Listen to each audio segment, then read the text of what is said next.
وہ شخصیات جو سال 2023 میں ہم سے جدا ہو گئیں۔ اتحاد امت کے دائی، بریلوی مکتب فکر کے نامور عالم دین مولانا سعید احمد اسد 11 جنوری 2023 کو انتقال کر گئے۔ وہ جامعہ امینیہ رضویہ فیصل آباد کے محتمم تھے۔ وہ فقیہ الازہر مفتی محمد امین کے بڑے بیٹے تھے۔ امجد اسلام امجد پاکستان کے معروف شاعر، مصنف، ادیب، ڈرامہ نگار تھے۔ 50 سال پر محیط کیریئر انہوں نے 40 سے زائد کتابیں تصنیف کیں۔ انہیں اپنے ادبی کام اور ٹی وی کے لیے اسکرین پلے کے لیے بہت سے اعزازات ملے، جن میں تمغہ حسن کارکردگی اور ستارہ امتیاز شامل ہیں۔ امجد اسلام امجد کا انتقال 10 فروری 2023 کو ہوا۔ دارالعلوم ندوۃ العلماء لکھنؤ کے ناظم، all India Muslim personal law board کے صدر، جانشین مفکر اسلام حضرت علی میاں ندوی رحمۃ اللہ علیہ، مولانا سید رابع حسنی ندوی 13 اپریل 2023 کو انتقال کر گئے۔ آپ بھارت کے ایک نامور عالم دین تھے، جنہوں نے all India Muslim personal law board کے صدر اور دارالعلوم ندوۃ العلماء کے محتمم اور پھر ندوۃ العلماء کے ناظم کی حیثیت سے خدمات سر انجام دیں۔ آپ اسلامک فقہ اکیڈمی انڈیا کے سرپرست، رابطہ ادب اسلامی ریاض کے نائب صدر اور رابطہ عالم اسلامی کے رکن تاسیسی بھی تھے۔ آپ دنیا کے 500 انتہائی بااثر مسلم شخصیات کی فہرست میں بھی شامل تھے۔ مفتی عبدالشکور ایک پاکستانی سیاستدان تھے۔ ان کی وابستگی جمعیت علماء اسلام فے سے تھی۔ آپ 2022 میں وفاقی وزیر برائے مذہبی امور اور بین المذاہب ہم آہنگی رہے۔ اگست 2018 سے پاکستان کی قومی اسمبلی کے رکن تھے۔ 15 اپریل 2023 کو اسلام آباد میں گاڑی کے حادثے کی وجہ سے ان کا انتقال ہو گیا۔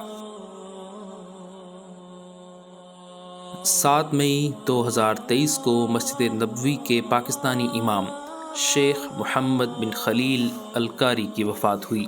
انہوں نے 2 سال تک مسجد نبوی میں تراویح پڑھائی۔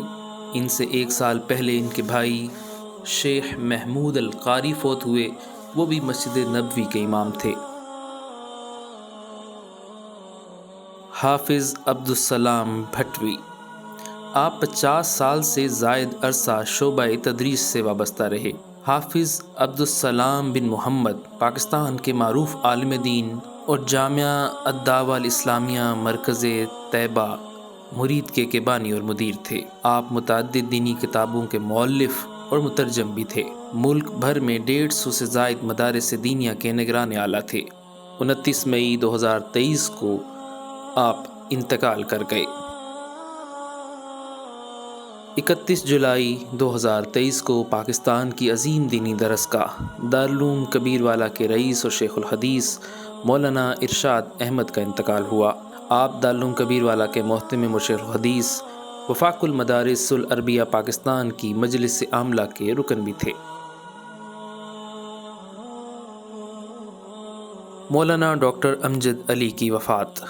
کراچی کے مدرسہ ابن عباس اور مدرسہ عائشہ صدیقہ کے محتمم اور سرپرست اعلیٰ مولانا ڈاکٹر امجد علی 27 اگست کو قضائے الہی سے انتقال کر گئے۔ ڈاکٹر صاحب نے تعلیم و تربیت، اصلاح و تزکیہ، دعوت و تبلیغ، عربیت کے فروغ، خدمت خلق کے میدان میں بہت کام کیا۔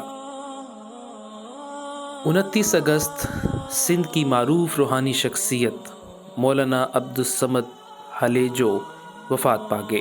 آپ مولانا افتخار احمد اعظمی، مولانا حماد الرحمن ہلیجو کے پوتے اور ان کی خانقاہ کے حالیہ جانشین تھے۔ ضلع سکھر سے 50 کلومیٹر کے فاصلے پر پنو عاقل کا شہر واقع ہے۔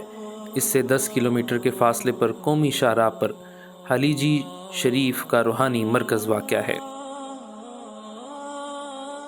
21 نومبر 2023 کو روضہ رسول صلی اللہ علیہ وسلم کے خادم شیخ عبدہ علی ادریس کا انتقال ہوا۔ سعودی عرب کے میڈیا کے مطابق آپ حجرہ مبارکہ کی دیکھ بھال پر مامور تھے۔ آپ مسجد نبوی کو کھولنے، بند کرنے، روشن اور معطر کرنے کی بھی ذمہ داری اٹھائے ہوئے تھے۔ ان کی نماز جنازہ مسجد نبوی میں ادا کی گئی۔ شیخ روضہ شریفہ کے خدام میں سے ایک تھے۔ مسجد نبوی میں 45 سال تک اذان دینے والے عظیم مؤذن الشیخ محمد بن عبد الستار بخاری 27 دسمبر کو وفات پا گئے۔ ان کی نماز جنازہ ادا کر کے انہیں بقیع الغرقد میں سپرد خاک کیا گیا۔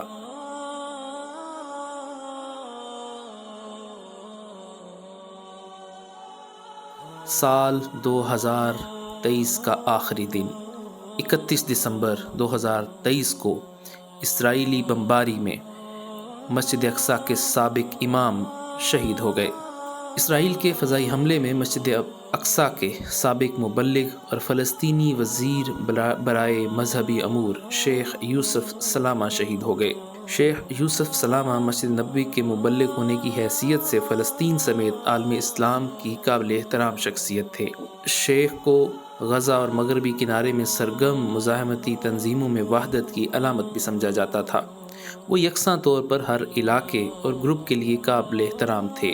شیخ کو غزہ کی پٹی میں المغازی پناہ گزین کیمپ میں ان کے گھر پر اسرائیلی فضائی حملے میں شہید کیا گیا۔